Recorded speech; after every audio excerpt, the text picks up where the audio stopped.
Io mi chiamo Sergio Frau, io sono un inviato delle pagine culturali di Repubblica, che ha avuto una stranissima idea, un dubbio devastante, che per fortuna ho risolto, però con un'inchiesta fuori formato rispetto ai giornali, è diventata un libro. Il dubbio era dove erano le prime colonne d'Ercole. E questa cosa è nata dalla geologia. Praticamente un professore della Normale di Pisa, un accademico dei Lincei, Vittorio Castellani, pubblicava su un suo libro fantastico, che quando il mare sommerse l'Europa, una mappa del Mediterraneo nella protostoria, dove Sicilia e Tunisia ancora quasi si toccavano, quindi gli stretti praticamente nel Mediterraneo erano due. A quel punto mi sono chiesto chi e quando aveva messo le colonne d'Ercole a Gibilterra. Dubbio che pare che non fosse venuto a nessuno prima di allora. E del resto in pochi avevano visto il Mediterraneo com'era, perché da poco si conoscono i fondali, si conoscono le profondità reali di quella zona di mare. E mi ci sono intignato su questa cosa qui per capire dove erano, e mi è toccato fare tutte quelle studiatone che non avevo fatto a scuola. Ho dovuto cominciare a perquisire tutto Omero senza trovare neanche una colonna d'Ercole, tutto Esiodo, che a scuola non avevo neanche letto, al liceo, neanche all'università. Però lì ho trovato una soglia di bronzo che divideva il giorno dalla notte e legata all'Etna.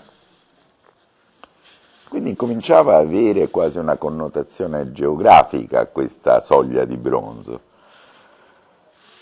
Andando avanti, finalmente ho trovato Pindaro, che è il primo che ne parla di questo termine colonne d'Ercole, legandolo a una descrizione di bassi fondali, di lagune, tutta roba che a Gibilterra non c'è. Gibilterra è un canyon di mare, profondo 400 metri, con possenti correnti marine, largo, dove è più stretto, 14 km, per cui a volte passi in mezzo in quella zona e non ti rendi neanche conto che stai varcando uno stretto. E più a quel punto ho continuato questa perquisizione, per cui Erodoto, Aristotele e tanti altri parlavano sempre di bassi fondali, di un luogo che era molto più consono alla zona che ancora oggi è la più assassina del Mediterraneo, quindi la zona dove Roma perde 180 navi, dove naufraga San Paolo bestemmiando contro il capitano che ha deciso di passare per Malta invece che fare quel piccolo tratto che allora si chiamava Apollonia, la Puglia, e oggi si chiama Valona, verso la Puglia. E quindi quella zona lì, se è vero che il mito serviva a tenere a mente storia, geografia, pericoli, tutti insieme, era esattamente la stessa zona dove Omero affolla tutti i suoi mostri, il ciclope, le paure, i naufragi nelle Sirti. Quindi ho cominciato a leggere, a questo punto c'è stata la controprova. Sono arrivato a trovare Strabone, che è un autore che nasce a ridosso di Cristo, che scrive a ridosso di Cristo, e già Strabone dà 10 posizioni differenti delle colonne d'Ercole. Dice che sono più o meno dalle parti della Spagna, ma poi dice sia Cadice che due isolette, che lo stretto vero e proprio. Quindi si capisce che già ai tempi di Strabone si erano perse l'esatta posizione delle colonne d'Ercole. La controprova è provare a leggere, uscendo dal canale di Sicilia, quindi da quella zona che Sabatino Moscati chiamava cortina di ferro dell'antichità, tra mondo greco e mondo fenicio-punico, quella zona che quindi comprende Malta, Capo Bon e Capo Lilibeo, il blocco punico praticamente, provare a leggere tutte le fonti antiche uscendo da lì invece che uscire da Gibilterra. E paradossalmente tutto è diventato molto molto più normale. Infatti il mio libro è odiato dagli ufaroli perché ho tolto il giocarello dell'enigma,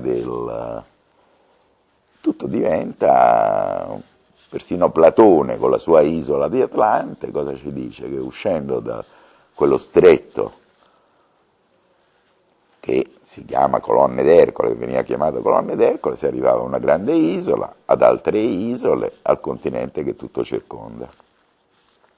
Stesse cose dice Erodoto, stesse cose diceva Omero, senza usare il termine Colonne d'Ercole, ma parlava sempre di un'isola occidentale che era stato un paradiso che poi divenne inferno praticamente. C'era un ricordo di una grandezza appassita, sfumata, svaporata e ormai persa. La cosa che mi ha aiutato è conoscere l'Africa e conoscere come viene studiata l'Africa. Cioè alla tradizione orale africana viene data molta fiducia, si sta ricostruendo la storia del Mali, del Senegal, attraverso la tradizione orale e i miti che l'accompagnavano.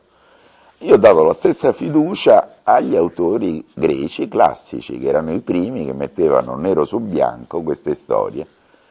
E appunto il mito serviva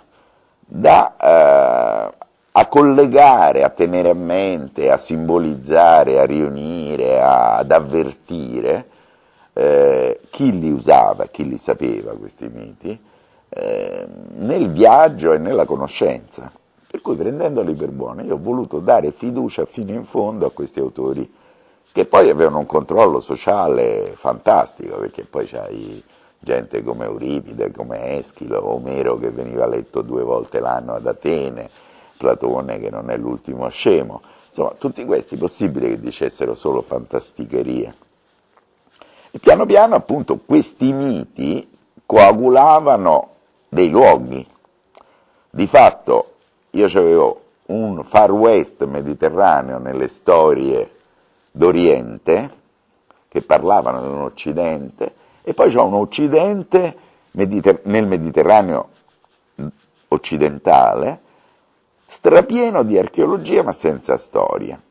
Ho provato per la prima volta, grazie a lo sdoganamento, diciamo, delle colonne d'Ercole, a verificarle, a compattarle, e le 2 cose quadrano a perfezione.